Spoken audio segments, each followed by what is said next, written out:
Hello and welcome to our coding tutorial. In this video, we're going to explore how to use the getStaticProps function in Next.js to fetch data at build time and serve a static page. Let's begin by importing getStaticProps from the Next package. getStaticProps allows us to specify how to fetch and pass data into our page when it's being pre-rendered during the build process. Here we're exporting an asynchronous function called getStaticProps. As the name suggests, this function's purpose is to fetch the props for your page statically during the build. Inside getStaticProps, we are using the Fetch API to retrieve data from an external source, in this case, a demonstration API endpoint. Remember, because this is an async function, we are using the await keyword to pause the execution until the promise from fetch has been resolved.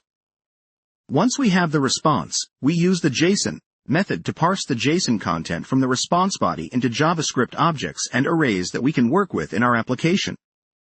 Then, we return an object with a props key containing our fetched data.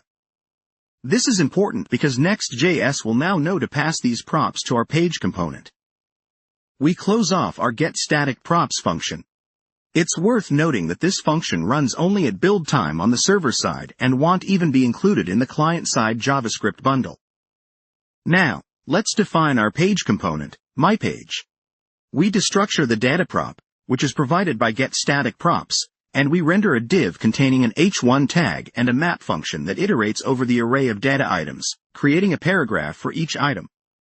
Lastly, we export the myPage component as the default export of the module. When we build our Next.js app, getStaticProps will run, fetching the data we need, and this page component will render it.